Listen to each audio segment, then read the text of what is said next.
Ibu Tifa tidak konsisten, kedua menunjukkan rasa ketakut, dan ketiga ternyata Ibu Tifa juga mengidap emotional contagion. Artinya apa? Rasa ketakutan yang ada di Pak Roy menular ke Ibu Tifa hari ini dengan melakukan pra berulang-ulang untuk menghindari pokok perkara. Dan lagi-lagi menurut PN Selatan apa? Itu merupakan penyalahgunaan lembaga pra-peradilan dan upaya untuk menghalangi pemeriksaan. Tanggapan Anda seperti apa, Bang Rifai, melihat surat edaran yang baru saja diterbitkan oleh ini bukan? Iya, betul. Pertama, ini yang memang kami tunggu, Mahkamah Agung bisa segera bersikap untuk menegaskan bunyi KUHP itu sendiri. Karena memang saya berbeda pandangan dengan Bang Al-Katiri, justru apa yang disampaikan Mahkamah Agung penegasan dari KUHP. Karena KUHP sendiri sebenarnya jelas sudah menegaskan pra-peradilan itu bisa dilakukan secara berulang sepanjang perkaranya masih dalam tahap penyidikan maupun dalam tahap penuntutan. Sedangkan kalau sudah masuk ke persidangan maka tidak ada lagi pra-peradilan bisa diajukan. Sedikit ke bawah untuk melihat poin-poinnya. Di poin B-nya ini terlihat ya, pra-peradilan yang didaftarkan setelah pokok perkara dilimpahkan tidak menghalangi pemeriksaan pokok perkara. Jadi ini merupakan sebuah penegasan dari bunyi KUHP itu sendiri, khususnya pasal 163 ayat 1 huruf G, ya, di mana bunyinya putusan pra-peradilan pada tahap penyidikan tetap dapat dilakukan pemeriksaan pra-peradilan kembali pada tahap pemeriksaan oleh penuntut umum dengan permintaan baru. Jadi jelas bisa diulang-ulang tapi dalam konteks penyidikan dan penuntutan.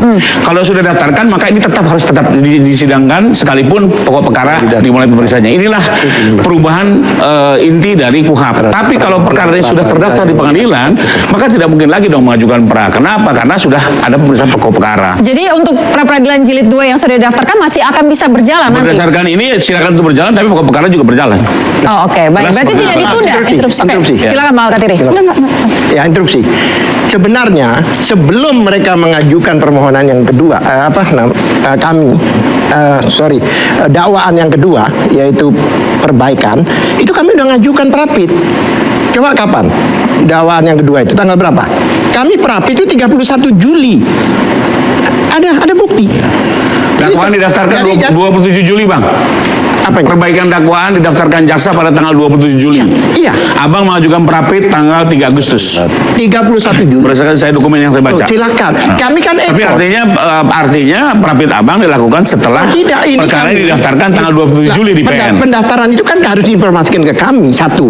Kedua, pasti diinformasikan setiap pelimpahan perkara pasti ada turunannya disampaikan kepada terdakwa. Itu bunyi bisa nggak diajukan 163 ini ditayangkan yang dari kami? Oke, boleh di scroll ke atas sedikit yang bagian atas. Anda boleh lihat juga di undang-undangnya langsung 163 ayat 1. Boleh dilihat dari dokumen ini mungkin Bang Al-Katiri. Karena bahaya buat orang yang ditahan. Bukan, saya nggak melihat ini.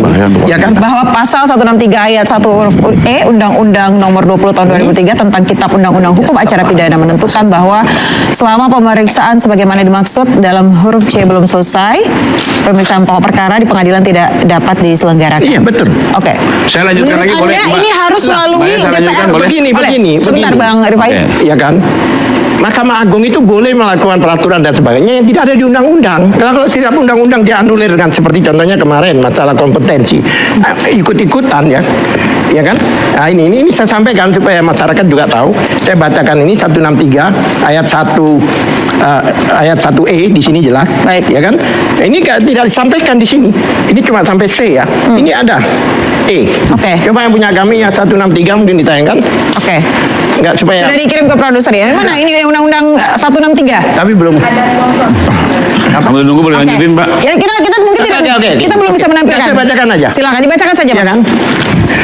Acara pemeriksaan pra-peradilan ditentukan sebagai berikut, ya kan? Kemudian dikatakan pemeriksaan sebagaimana dimaksud dalam huruf B dilakukan secara cepat dan dalam jangka waktu paling lama 7 hari terhitung sejak permohonan dibacakan. Hakim harus sudah menjatuhkan putusan dan sebagainya. Nah, yang E dikatakan selama, ya kan, pemeriksaan sebagaimana dimaksud dalam huruf C belum selesai, ya, pemeriksaan pokok perkara di pengadilan tidak dapat diselenggarakan. Ini undang-undang. Tidak bisa dianulir begitu saja oleh Mahkamah Agung. Jadi menurut Anda, Pak Rifai, apakah yang baru saja terbitkan ini akan relevan dengan yang dikatakan oleh Bang? Kalau bicara undang-undang, justru semua pra-peradilan yang didaftarkan setelah didaftarkannya pokok perkara itu sudah boleh diperiksa. Ini bicara 163 ayat 1 huruf G. Boleh Anda bacakan mungkin dari sisi Anda? Begini, saya ulang jadi ya. Ini bicara KUHP ya. Putusan pra peradilan pada tahap penyidikan tetap dapat dilakukan pemeriksaan pra peradilan kembali pada tahap pemeriksaan oleh penuntut umum dengan permintaan baru. Artinya tidak terbuka untuk pada saat perkara sudah masuk ke persidangan. Tapi ada dua hal yang saya mau tambahkan. Pertama adalah terlepas dari saya ini, sebenarnya PN Timur sendiri sudah memberikan satu kebijakan khusus di perkaranya Bu Tifa. Apa itu? Sekalipun perkara berjalan, tapi pokok perkara pun tetap berjalan. Kita tahu kan kemarin sidang tetap dibuka. Artinya dia tidak akan dibatasi oleh adanya pra peradilan yang diajukan. Apalagi jadi, kata tunda itu sebenarnya bukan memberhentikan persidangan pokok perkara. Tidak, karena kembali lagi kalau mau bicara soal ketentuan KUHP sebenarnya sudah tidak boleh lagi diajukan itu pra peradilan. Cuma dengan kebijakan tertentu masih tetap diperiksa dengan catatan pokok perkara tetap berjalan. Dan menurut saya hari ini selain kebijakan PN Timur kan kemarin sudah membuka sidang sekalipun karena Ibu Tifa mangkir sehingga ditunda ya. Nah, yang kedua juga yang menarik di perkara ini adalah dengan adanya SMA ini maka ini akan berlaku untuk semua. Dan saya cukup kaget tadi statement Bang Al-Kartiri bahwa diajukan lagi pra-per kedua. Berarti apa? Saya yang dari awal di sini juga yang tadinya saya bilang saya tadinya melihat hanya menguji satu pra-peradilan, tapi dengan didaftarkan pra-peradilan kedua, pertama Ibu Tifa tidak konsisten, kedua menunjukkan rasa ketakut, dan ketiga ternyata Ibu Tifa juga mengidap emotional contagion. Artinya apa? Rasa ketakutan yang ada di Pak Roy menular ke Ibu Tifa hari ini dengan melakukan pra berulang-ulang untuk menghindari pokok perkara. Dan lagi-lagi menurut PN Selatan apa? Itu merupakan penyalahgunaan lembaga pra-peradilan dan upaya untuk menghalangi pemeriksaan pokok perkara.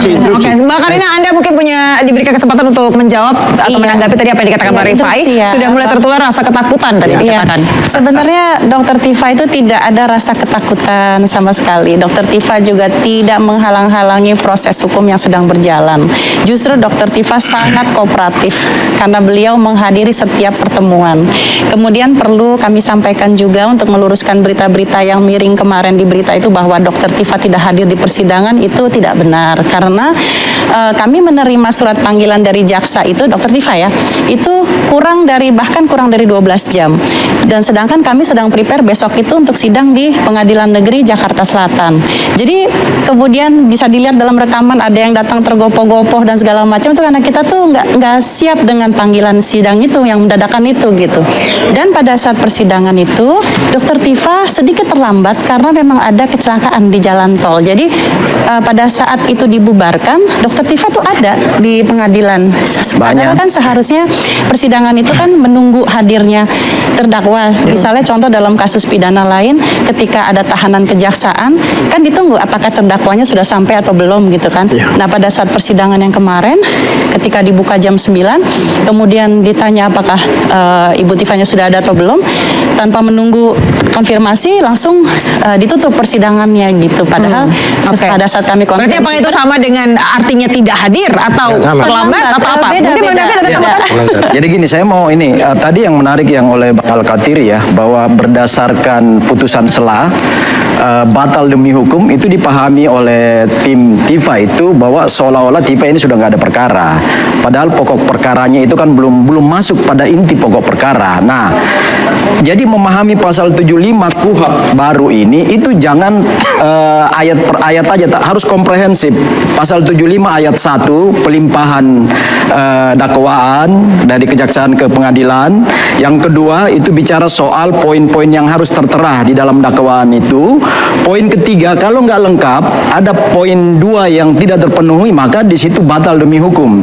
Batal demi hukum itu adalah surat dakwaan JPU. Jadi bukan kasus perkaranya, perkara pokoknya, bukan dalam status tersangkanya itu hilang. Enggak. Karena itu pasal 75 ayat 1, 2, 3, 4 sampai 6 itu satu kesatuan. Pasal 4-nya lagi itu yang lebih menarik di situ.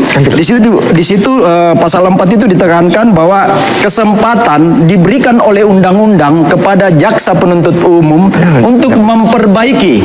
Nah, itu satu kesatuan, memperbaiki. Jadi poinnya itu memang poin undang-undang. Jadi di situ perkara pokoknya nggak hilang itu, Bang Al-Kartiri. Jadi perkara pokoknya nggak hilang di situ. Kita kalau bicara pasal 75 di perkara ini, itu kita merujuk ke putusan hakim. Putusan hakim. Putusan hakim itu menunjuk pasal-pasal. Oke, apakah tidak semuanya di pasal 75. apakah benar harus putusan hakim sepenuhnya?